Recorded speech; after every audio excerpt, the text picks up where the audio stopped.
core GDP, and this is, you probably saw some numbers today. And I have to start off by saying that's Biden. That's not Trump, because we came in on January, this is quarterly numbers, and we came in and I was very against everything that Biden was doing in terms of the economy, destroying our country.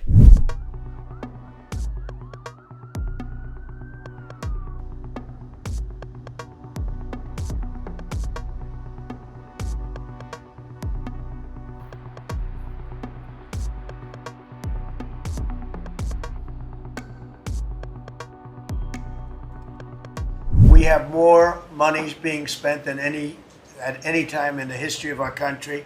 We're up to close to $8 trillion, I think I can say. And really, it's going to be a lot higher than that. Those are just the ones that we know about. $8 trillion. We took over on January 20th. The tariffs haven't kicked in yet. I know that, and I don't want this to happen, but I know that China is doing very poorly right now. I just saw some reports coming out, and I don't want that to happen to China. I like the president a lot, President Xi. I don't want it to happen. I was actually saddened to hear it, but they are getting absolutely hammered in China. And, they're sending boats, the biggest boats in the world, carrying cargo like nobody's ever seen before. These are the biggest boats in the world, biggest cargo ships in the world. And they're coming and they're turning around in the Pacific Ocean. They're doing a big U-turn and going back because they don't want the goods, because 145% tariff. But at a certain point, I hope we're going to make a deal with China. We're talking to China, but their factories are closing all over China because we're not taking their product. We don't want their product unless they're going to be fair with us. And that includes intellectual property and other things. There are a lot of things far beyond just buy, sell. The biggest deal ever done.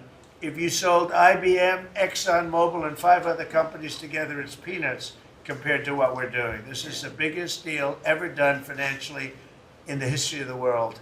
And I think we're doing great. You're going to see some big, big results. They said you wouldn't be able to do global tariffs. We did it. They said everyone would retaliate. No one retaliated outside of China. They said no one would come to negotiate. We're talking to dozens of countries. They said no one would have offers. We have dozens of written offers. We have lots of countries in this week. This is like a break for me to come. You have the list. You have the list that you showed me with all the countries that want to negotiate. They all want to negotiate. They want to make a deal. Don't zoom in on this. Yeah, this is like a tracker, right? We have all these columns of which countries have come in, when we started negotiations, who gave us an offer, are we in technical talks, and when do we expect to have deals done? Those are some weeks out, but really we're amazing. working very quickly on this. So maybe the biggest thing we're working on, maybe bigger than tariffs in a certain sense, is we call it the One Big Beautiful Bill. And that's wielding its way right now through the Senate. And John Thune has been actually amazing. And the Speaker has been so great, Congress. Mike Johnson has been really two guys that they get along great, and it's just been a beautiful, unified attack, really, because we have to attack because the Democrats are trying to stop it at every turn. It would mean a 58% tax hike if they were successful, and lots of other bad things beyond the tax hike. But with us, it'll be the biggest tax cut in American history.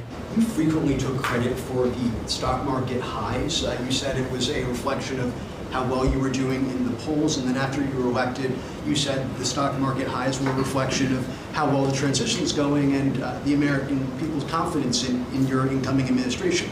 Now, the stock market's not doing so well, and you're saying that's the Biden stock market, yet you are the president. Can you explain that? Yeah, I'm not taking credit or discredit for the stock market. I'm just saying that we inherited a mess. In my case, I had the biggest stock market increase, 88% in the last term, in my last term. But I don't view the stock market as the end all. It's an indicator. Stock markets to me are an indication, but the big indication is what's happening, and the people around the table know what's happening.